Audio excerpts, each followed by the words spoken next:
Welcome back to Liberty Nation TV. This is your host, Scott D. Cosenza, and I'm here with Mark Angelides, our managing editor, who comes to us from the UK. Thank you, Mark.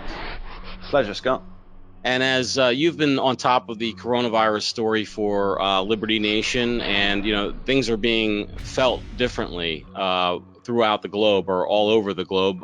We only have a handful of cases of COVID-19, the coronavirus reported in the U.S., but in Europe, things are not going well at all.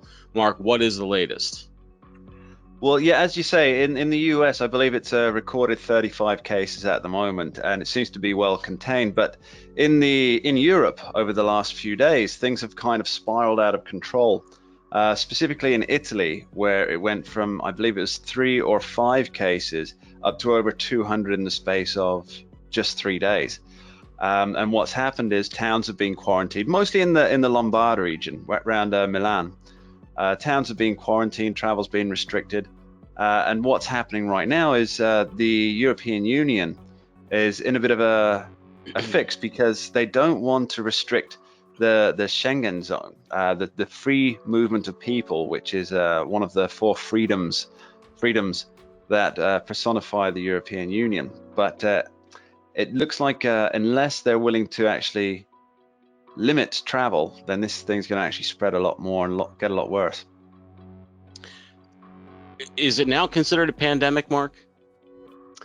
Well, actually, no. That ruling can only come from the World Health Organization.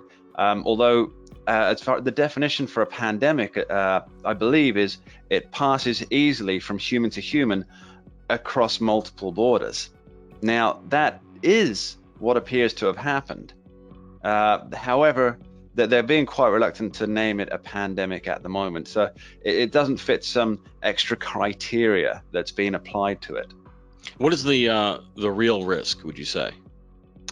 Well, the real risk is that this just spreads. Now, at the moment, you're talking obviously it's difficult to tell what the fatality rate is here because right. So let me interrupt and say I think that in the early stages of widespread reporting on this, we had heard as much as well, let's not speculate.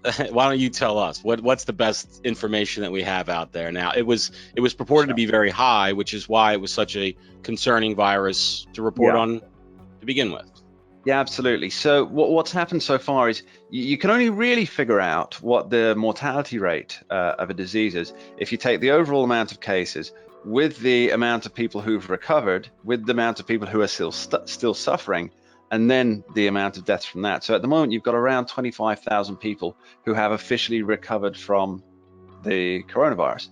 Out of that, you've got I think it's about 2,600 at the time of recording.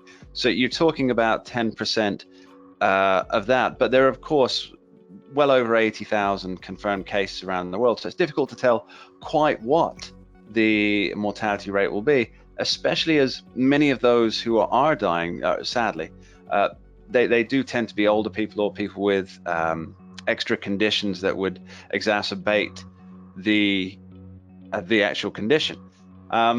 So in terms of what the real risk is here, a lot of it's more to do with how people are reacting to it. Now, unfortunately, the media loves a good story. We love a good story ourselves. But it's time to be a bit more responsible, because what you've seen in Milan over the last 3 days is there are reports of people buying out shops, queues for supermarkets, empty shelves because people are going on buying sprees and making little prepper bunkers for themselves just to stay locked away for what we believe is the 2-week period, the 2-week infectious period of the disease. So what's happening is that the more these stories are coming out, obviously if it bleeds, it leads with much of the media. And so what you're finding is that's creating a little bit more panic. And as you've seen on the stock exchange, I believe the American Stock Exchange is down 3 points, already taken 3-point hit. The British Stock Exchange is 75 billion, I think it's out at the moment. And this is only going to get a little bit worse. I shouldn't think it'll get too much worse, but a little bit worse as time goes on. But people just need to really relax with it, I think, especially the media who loves selling the story. Mark Angelides, managing editor of LibertyNation.com, admonishing to keep a stiff upper lip and carry on in the face of coronavirus. Thank you, Mark. Pleasure. And thanks for watching. See you next time for more LNTV. This is Scott Cosenza. Bye-bye. Hi, folks. Lisa K. Donner here, editor-in-chief of LibertyNation.com. We hope you enjoyed watching this video, maybe even learned a thing or two. If so, please take a moment and subscribe to our YouTube channel right down there in the corner. Thanks so much.